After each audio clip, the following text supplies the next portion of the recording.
Hey, Dave Melinda here, Positive Polarity Podcast. Hope things are going awesome for you this week.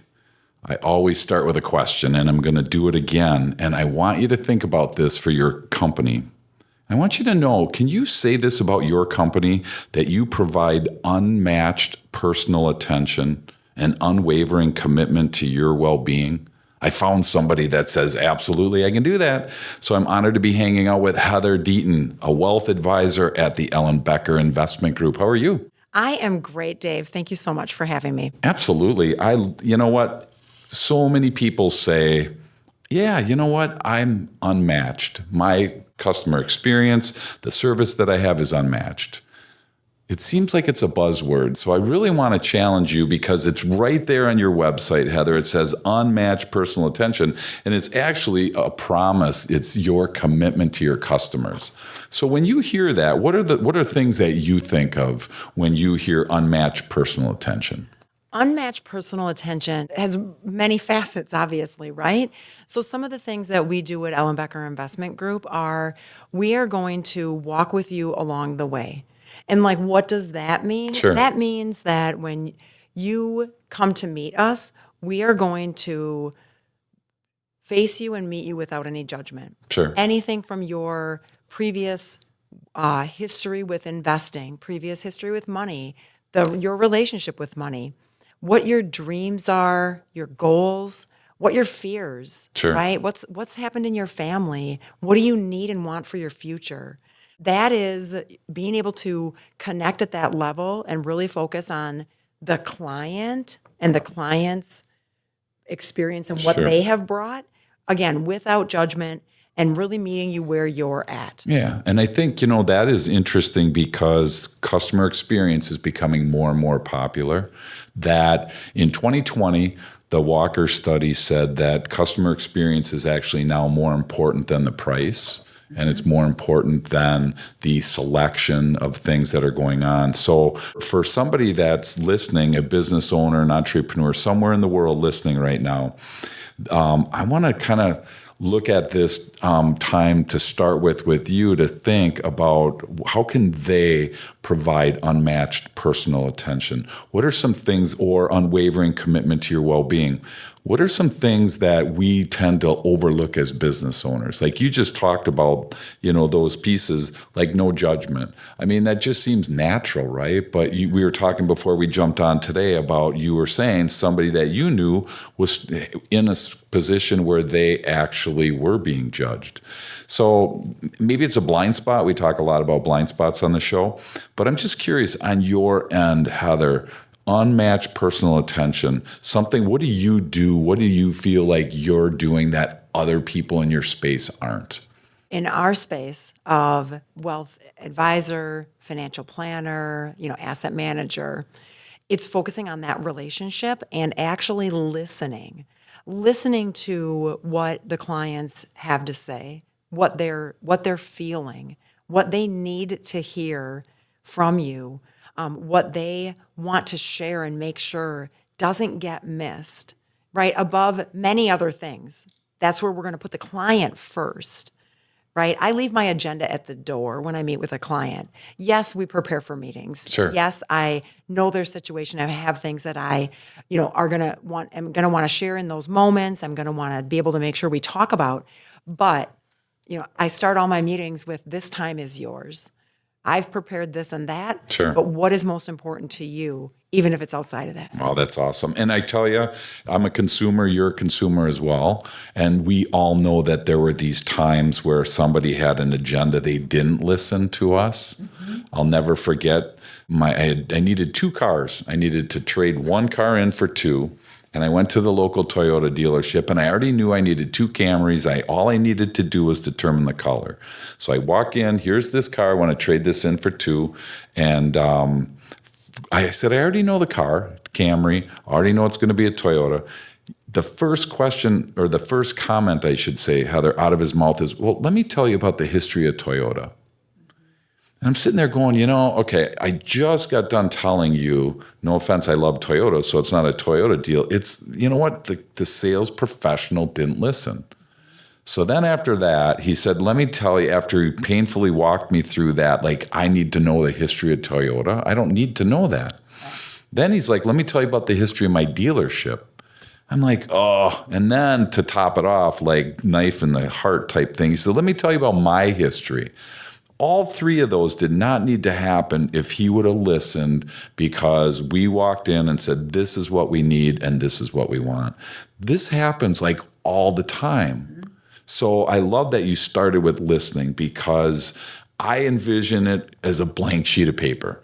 Because you, like you said, you could walk in with your agenda, and if I'm a novice in the space that you're in, I'm already intimidated.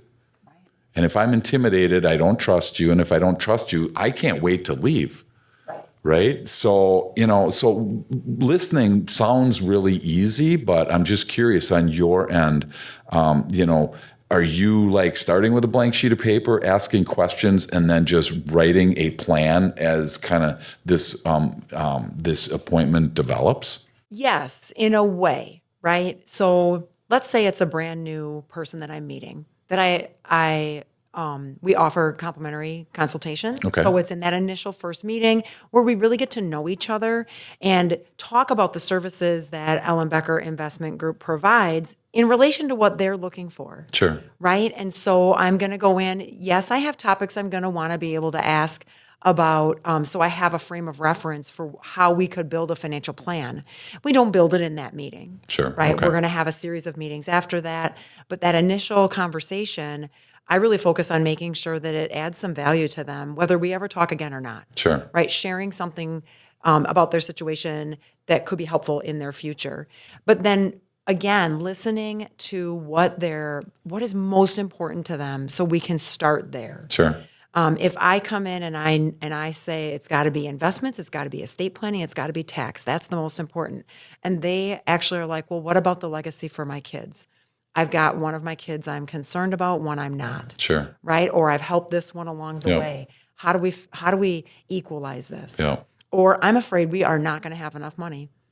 Right? Or we Yeah. are late in savings. Sure. So there's a lot of different facets to that. And again, that being able to build a client-focused, specific plan Yeah. and approach, right? I have Yep. many different clients, and so I also approach each meeting unique and specific to them. Yeah. And we all have the clients that want to get in and get out. Right. Tell me the facts. Tell me what I need to know. Right. That I'm going to prepare differently than the client that wants to take the time, right? Needs to take the time Sure. to explain what's happened in their life for the last 3 or 6 months. And additionally, the clients that want that relationship with me as their advisor and with the team that works with me, Yeah. wanting to ask and take the time to hear about our families and Sure. how about our vacations and where are our kids. You don't It's matter. Come on, wonderful. Heather. You know that. I know. Well, and I think that that's the part that can be a real differentiator, is realizing and acknowledging how important relating is. If somebody can like you, trust you, and feel like they know you, that goes a long way, a lot longer, like you had mentioned, about quality being more important than price in many industries, right? And I think that quality of care, quality of the team you work with, and, for at Ellenbecker, you always are talking to a person. And you're talking to people that know you, right? So I'm a wealth advisor. I've got a wealth advisor associate that works closely with our clients as well. We have an operations associate. That's their team. They get to meet us. They get to know us. We have a tax team. They have a specific tax advisor. Yeah, I think that's really a great point for the listener today to think about, because it's easy to focus on the transaction and not think about this as a person. And I know that there's, plenty of people that came from the military that only are, referred to by their last name or an employee number. We have to realize as business owners, as entrepreneurs, that our team is made up of human beings. Yep. Right. And I think that's what's so powerful about the experiences that I've had with the Ellenbecker Investment Group, is that, it does really feel different, because there are these things that are going on, whether it's charitable foundations and philanthropics, which we'll get to in a little bit. But I love what you said, because people love to buy, but they hate to be sold. People love to buy stuff, right? Yeah. But they hate to be sold. And I'm guessing when somebody comes into your meetings, their wall is kind of up, right? They're protective. Their kind of cards are generally close to their vest, which again is generally what happens in most transactional situations. But as you slowly convert that to a relationship, then I feel more comfortable in sharing with you. And for the listener, hopefully take that into your own world. If you're not making your customer, your client feel so at home and so trusting, you're missing something. We're missing something at that spot. So the second part that we talked about, I want to ask you this about, is your unwavering commitment to your well-being. Like, what does well-being mean? Because it's just money, right? I mean, it seems like a lot of times we just focus on the product at hand, again, transactional. How do you bring my well-being into this? So the work that we do is so much more than just the money, than just the transactions. Well-being is making sure that you're heard, making sure that you feel safe, that you feel protected. Well-being is also being able to look around at the things that aren't just the money, that aren't just the transactions. I kind of mentioned that before, like looking at the family situation, right? Being able to talk with them about, again, their like fears, but their hopes and their dreams too, and helping clients get on a path that's going to get them to where they need to be, where they want to be. Right. And then taking all those turns along the way. A lot of this is, a lot of the words I'm saying are pretty broad and general. But if we can, again, focus on that overall person, right? So we talk about family. We talk about, what their work situation is like. It's not just when do you want to retire? Yeah. It's why do you want to retire? What does retirement look like to you, right? What is most important to you, and how are we going to make sure that that plan is going to work for you? Well, and I love that you're talking about these things called fears, because we have to deal with them, whether it's personally in the business that you do, or again, for anyone listening, your client, your prospect has fears. They come in, right? They don't know, number one, what to expect. They may have blind spots. They may think everything is good, whether in their financial position or whatever product that you sell. I'm a business coach. I talk to people all the time that on the surface, they don't have fears, but as you dig, then you start to find that, right? And a lot of times you're asking those pain questions. You kind of cross this threshold where it's like you're talking about my family, and there's certain people that don't want to talk about that, right? Mm-hmm. And so do you get to, I'm assuming you get to see that early on. We together, Positive Polarity and Ellenbecker Investment Group, do a lot of disc work together. So we spend time on the personality part. So you're kind of reading people's personalities. You mentioned it before. If somebody doesn't want to get in the weeds, you don't get in the weeds. Like, I wish the individual that sold me my 2 cars, that's the worst part about it, Heather, is I still bought the 2 dang cars, right? It's like, man, what the heck? But I needed the cars. You got a story to tell. Exactly, right? A great story to tell. So, I think that's the point though too, like you have to allow the relationship to develop, right? So again, we don't necessarily lead on that transactional side because it doesn't feel great. Right? To only focus on numbers. Yeah. If that's the first thing I ask them is, what do you have in your 401k, or what do you have for investments? Sure. That starts that relationship off in a totally different way than what is most beneficial for the work that we can do and are honored to do with our clients. Right. So letting that relationship develop, because you're right, not everyone comes in and pours their soul out.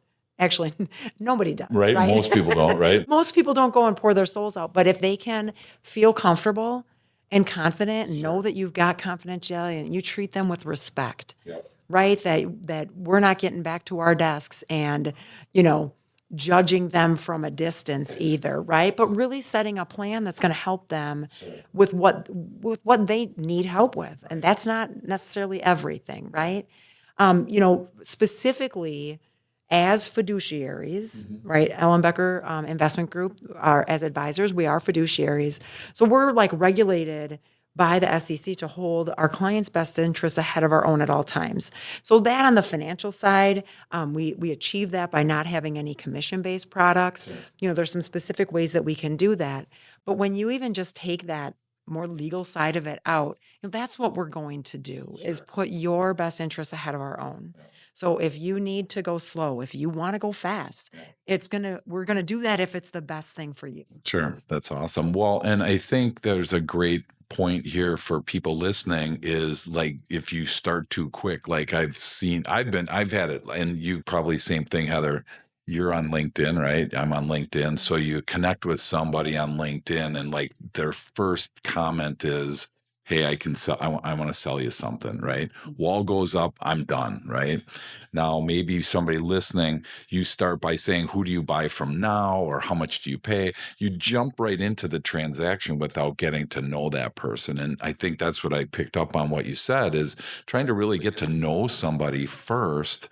And if you're if you're trying to sell something today, it's probably not the best way to do it is try to build relationships. You guys build relationships a ton.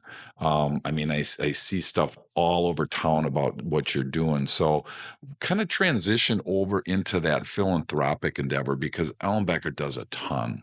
So what do you guys, number one, where did that come from? Number two, I'll try to remember these. Number one, where did it come from? Number two, where do you spend your time? And then the third one is like, what has that done for your company? Charitable giving and giving back and philanthropy is a deeply rooted core value of Ellenbecker Investment Group. So Karen Ellenbecker started the firm 27 years ago, and wanted to do things differently. And a big part of that was that broad general, like lead with listening, right? Care about your clients, build relationships, be fiduciaries, hold the client relationship at the center of everything. And also having gratitude and giving back and sharing. We do that in so many ways.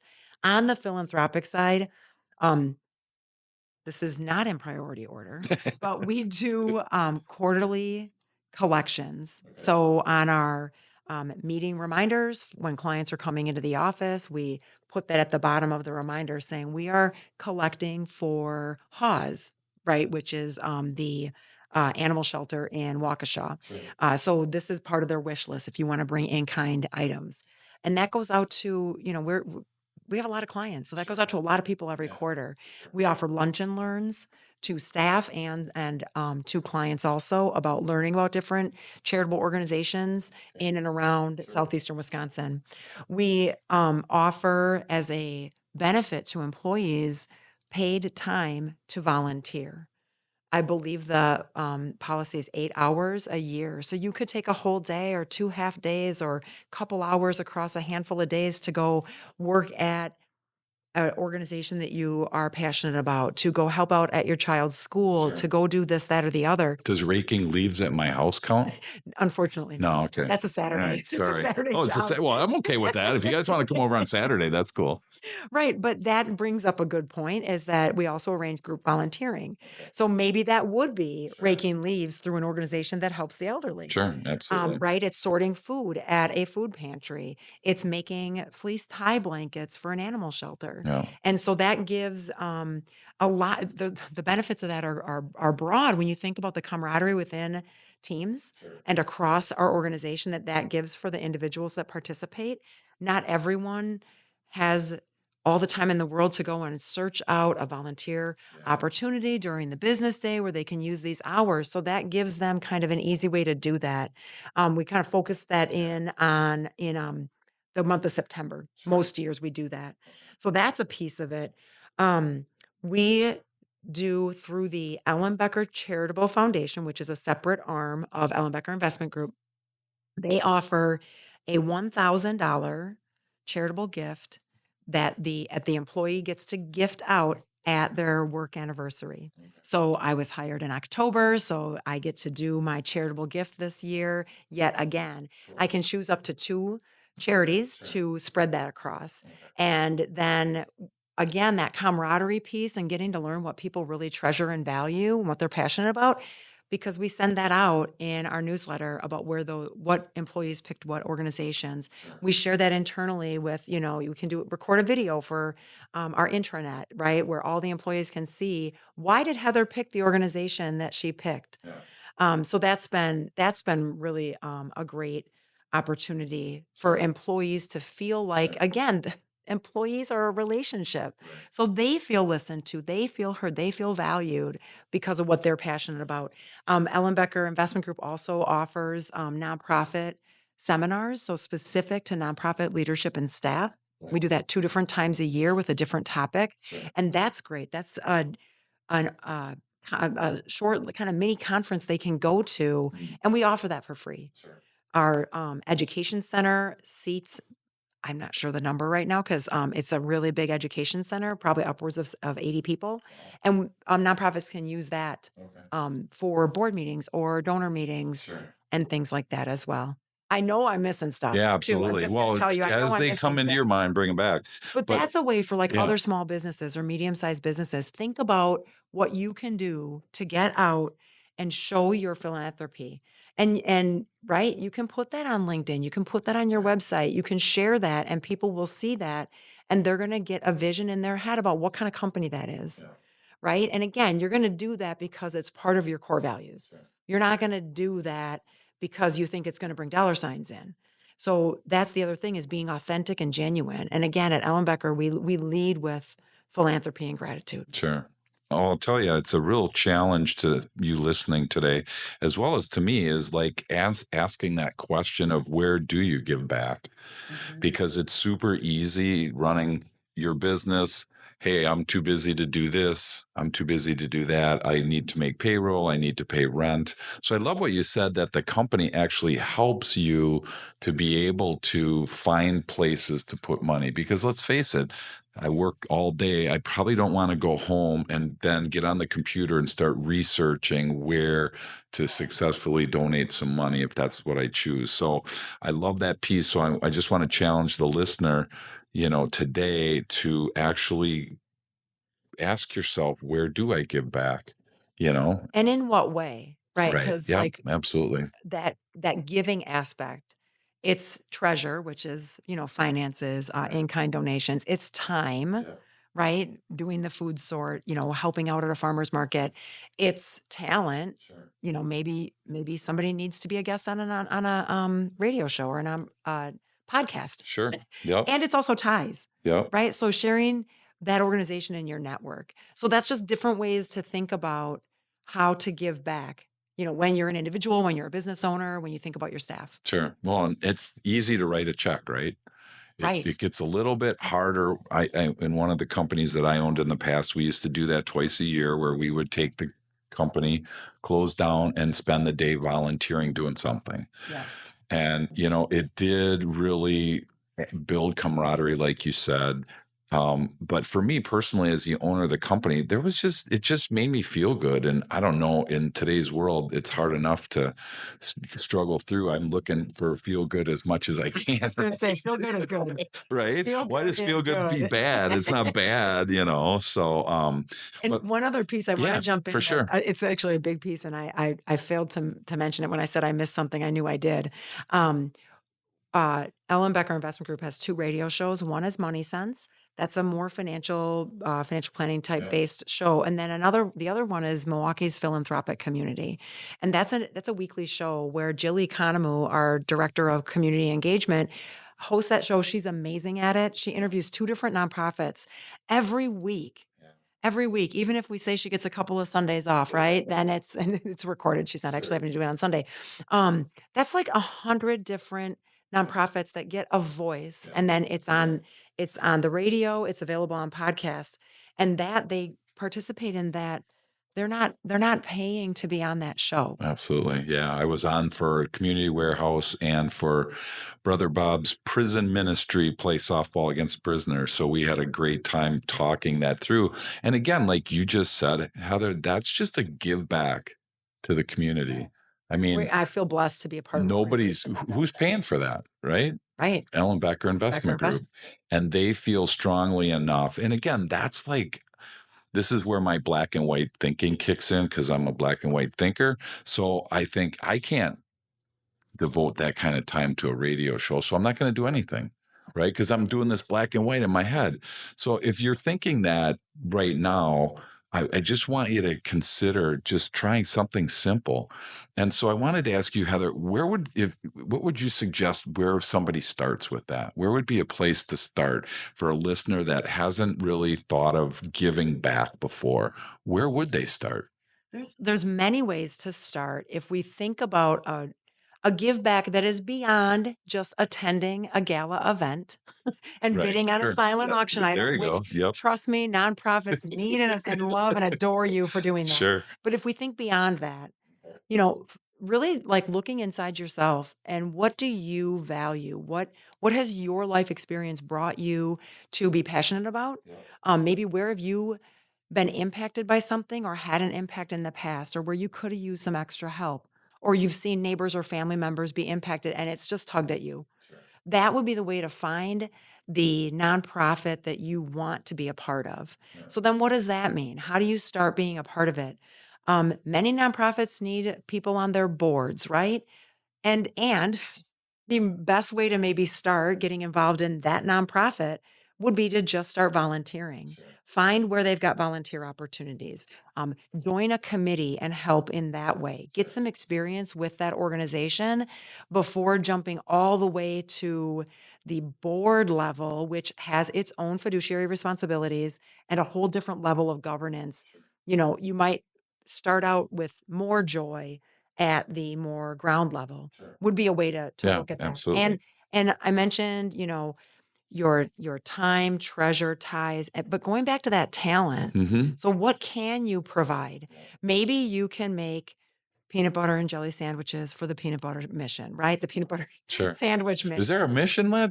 Yeah. Oh I my don't God. know all the details. I'm I just in. know I'm some in. people I'm that in. do I'm in. that. That'd be Right, fun. exactly. I Smear first heard peanut butter all day. I first heard about it and I thought it was eating peanut butter and Yeah, jelly okay. sandwiches. I was like, I'm in on that. Yeah. But or maybe it is some, maybe you've got graphic arts, right? Sure. You can Yep. do some design work for a flyer for an organization. Yep. Maybe you just want to go in and sweep, Sure. right? You just want to sweep and tidy up and clean up.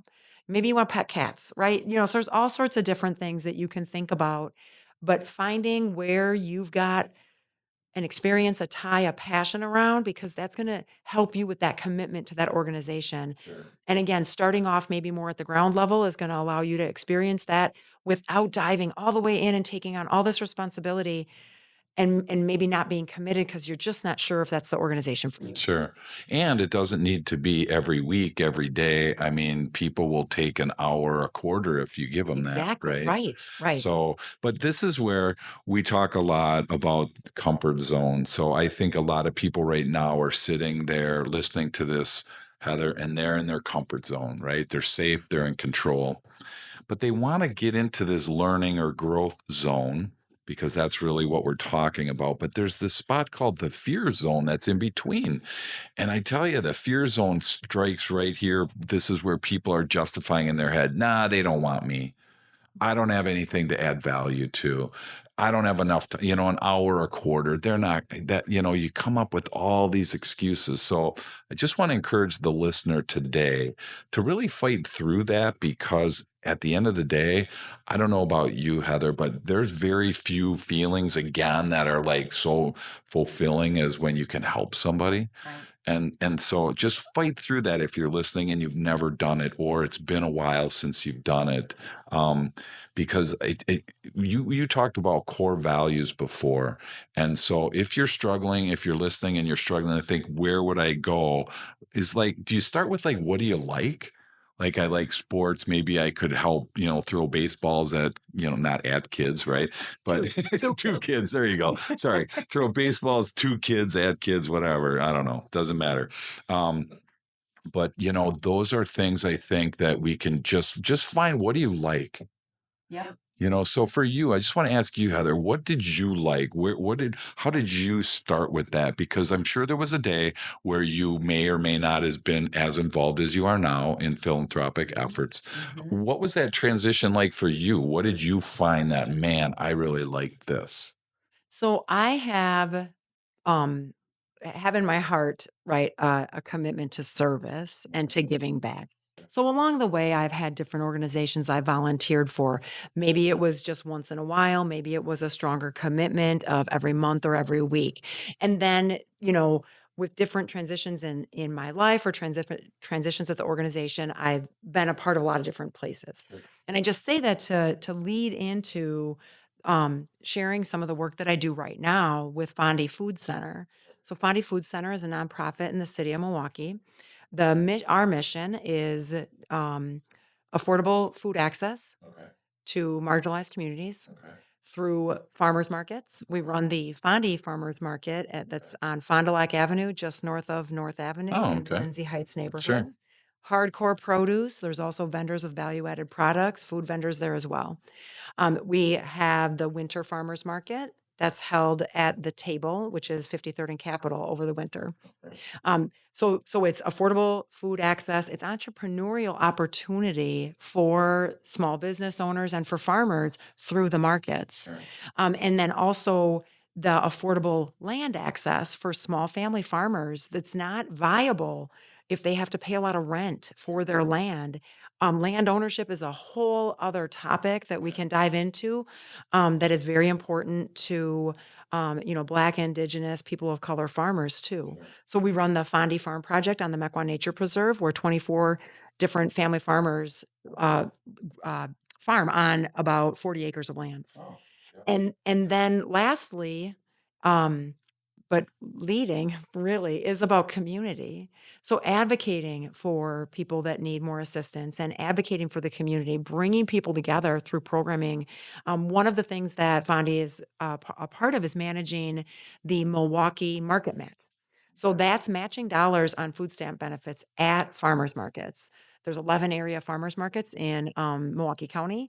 Fondi is managing the market match for all of them using the majority of these funds as well because of the neighborhood that we're in. So a farmer can't take a SNAP card, they can't take a food stamp card, but that guest, that shopper can come to the office at the farmers market and get to redeem benefits off of their benefit card for tokens that can be spent at the market. That's great.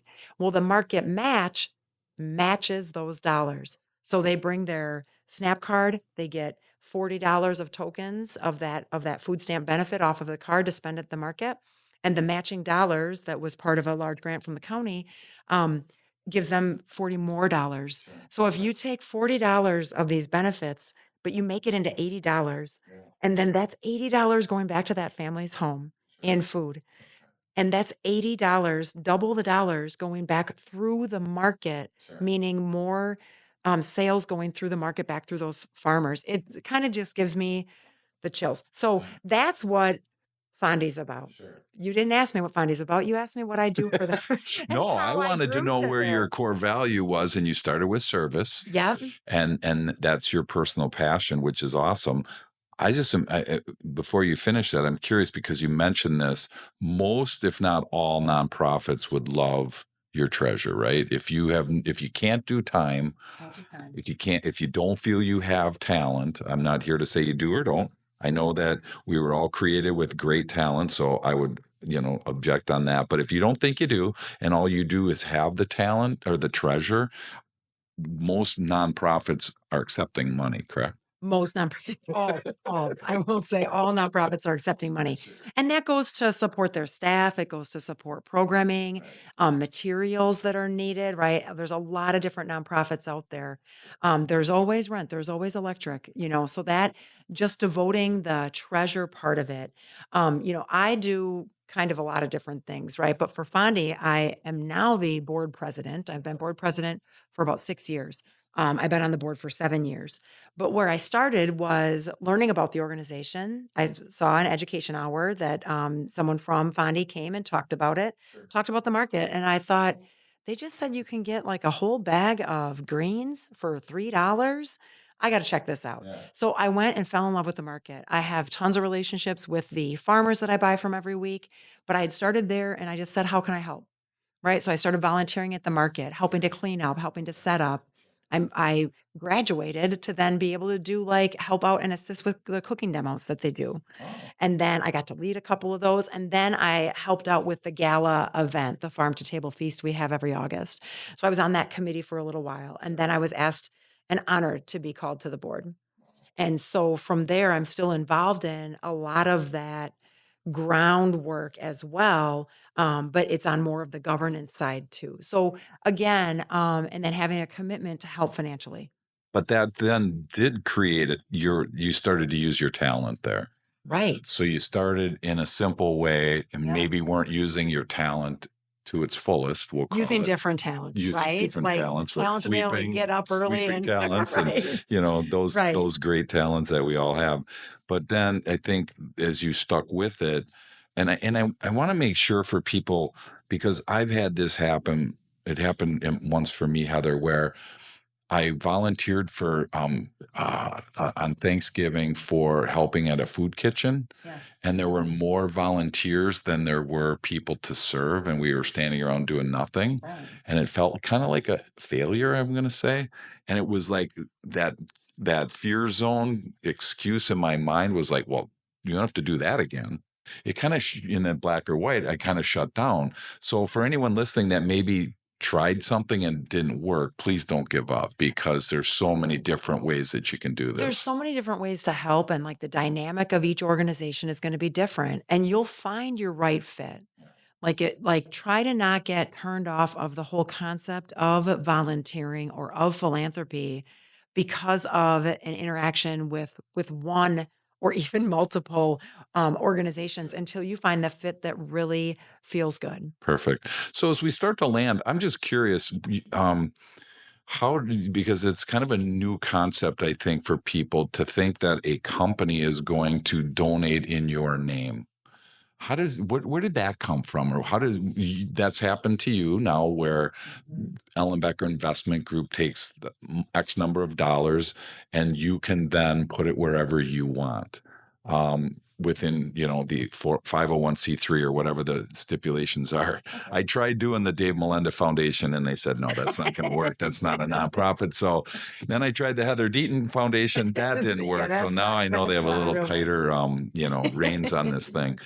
But I guess I'm just curious, for maybe an entrepreneur, business owner listening that never thought of that. What are some of the advantages from the business perspective as well as from the team members' perspective? Those donations come through the Ellenbecker Investment Group Charitable Foundation, which is funded by a portion of the revenue that Ellenbecker Investment Group produces.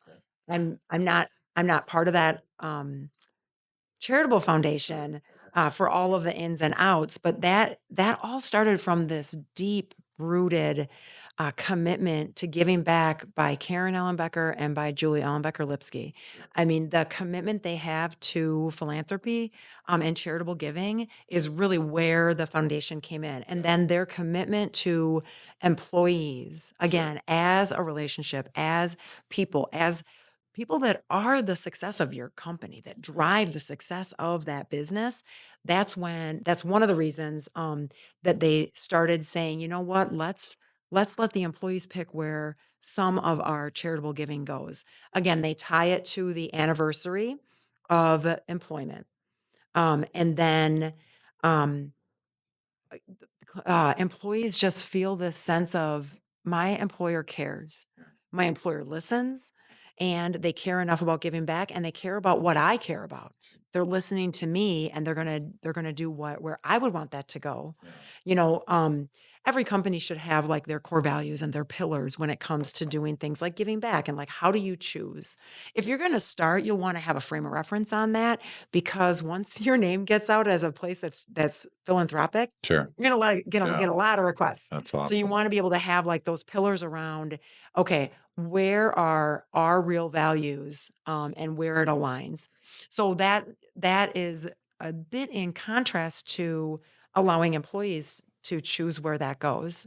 So, Ellenbecker's is able to do both sides of that, Sure. right? Do the charitable foundation kind of decided gifts, and then also employees having that piece that they get to assign. So if you think to start small, Figure out the dollar amount that would make sense. Talk to your tax advisor, your business tax accountant to see, maybe there's a level if you gave that would actually give you a bigger tax benefit from that charitable giving from your small business or your medium-sized business. You're going to want to give because of your heart, but if you can get a tax advantage for it, Right. Double right? dip, right? Right. Then plan that out. So talk No, to your absolutely. tax advisor about that and get the pulse of where your employees feel that would be most valued. And maybe it is group volunteering. And maybe it is money in their name or where they get to decide. If you have 20 employees and you're like, I can't possibly give a meaningful gift across 20 different organizations, then maybe you have an employee-led advisory group, right? An employee-led decision team on where your charitable gifts for that year go. Gotcha. That's awesome. So, two last questions, and I'm gonna let you go. So, you're talking about engaged employees. I love talking about this topic. We talk about it all the time. And right now, unfortunately, 1 in 3 people are engaged in their job, according to what the Gallup polls say. I know a lot of people on your team, and you guys are bucking that system big time. And I think a lot of it has to do with these two things that we're talking about is the unmatched personal attention and the unwavering commitment to well-being, philanthropic, all these things that we've been talking about. So for the listener, again, if you're struggling with an engaged employee, if your team isn't where you want it to be, you can take the adage of beatings will continue until morale improves. You can take that road if you want, or this is just a great way to find your team's personal passion, help them volunteer, do different things like that. I think is really powerful. So thank you. Thanks for sharing that. What would your tip of the day be, Heather, for somebody listening? Maybe it's something we covered. Maybe it's something that is pertinent to, wealth advisor. But I'm just curious, what would your tip of the day be? I'm going to go kind of off script in a way, right? We talked a lot about charitable giving. It's a passion of mine. I love it. I love guiding clients on that. I love working with small nonprofits, big nonprofits, right, to talk to their donors and their staff about learning the most tax efficient strategies. So I definitely love that. But I'm going to actually go more on the financial planning side because there's one of the biggest things that you can do as an individual, as a family, as a small business owner is to track your cash flow. So at the end of every month, look back and see what income came in and where did it go and what did it go to. So it's different than a budget because people don't want to have to stick to a budget or they set these goals on their budget that are not attainable because they don't really have their arms around where they're actually usually spending. So doing that backwards kind of look, that almost backwards budgeting is going to set you with a plan moving forward after you get some experience with it. So you'll see how short am I every month? Why is my credit card increasing? How much extra is there? Do I have capacity to give? Do I have capacity to save that I didn't even realize? Do I have the right emergency fund? All of that is going to drive what you might need in your future too, right? Understanding cash flow and being able to say, because when we talk a lot to clients about education planning, retirement planning, those bigger goals that we have, and they say, I want to retire by this date. Okay, what does that look like to you? But even down at the brass tacks of what do you need to spend? So cash flow tracking is my big tip. Everything was so good until you said that because now I have to look at my money. I don't want to look at that. I just like spending it. Why do I got to worry I about know. And that? so what I need to share is look at it without judgment. Think of it just as knowledge. And I implore clients to do that all the time. Like, don't be afraid of it because it's already happened. So being afraid of it doesn't even matter. And don't and you might get tugged when you see how much is going to Amazon. You might go, huh, I didn't realize. And maybe that's going to change your approach to Amazon moving forward. Maybe you're going to say, you know what? I didn't realize how little I spent on recreation stuff, on the gym membership. I don't have to feel bad about that. It's not actually that much. right? Yep. If you know the Amazon driver's name, like if he sees you in the store and says hi, Yeah, you don't even hi need Heather, cash hey flow Heather, tracker. how's it going? Yeah, you don't have that problem. So, hey, listen, one last thing, and I'm gonna let you go. For people listening that maybe we talked about something that was new for them. Maybe we struck a chord with them. If they want to learn more about you, if they want to reach out and connect with you, Heather, what's the best way for people to do that? They can shoot me an email. It's Heather at ellenbecker.com.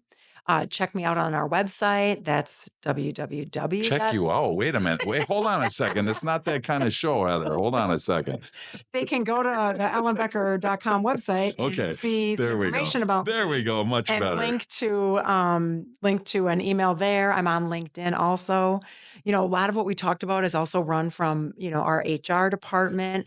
I can always do that introduction to Kara Olson from our team as well. Perfect. So hopefully for you that are listening, take away one thing, whatever it is. Maybe it's giving back. Maybe it's figuring out how to engage your team. Maybe it's just a whole new look at philanthropic within your company. Hopefully this time is gone well for you. I love hanging out with you, Heather. Thanks so much for all you guys are doing at Ellenbecker, and you're leading the way, and we just love to keep watching. So keep going, and we'll keep rooting for you. Thanks so much for having me. This was great.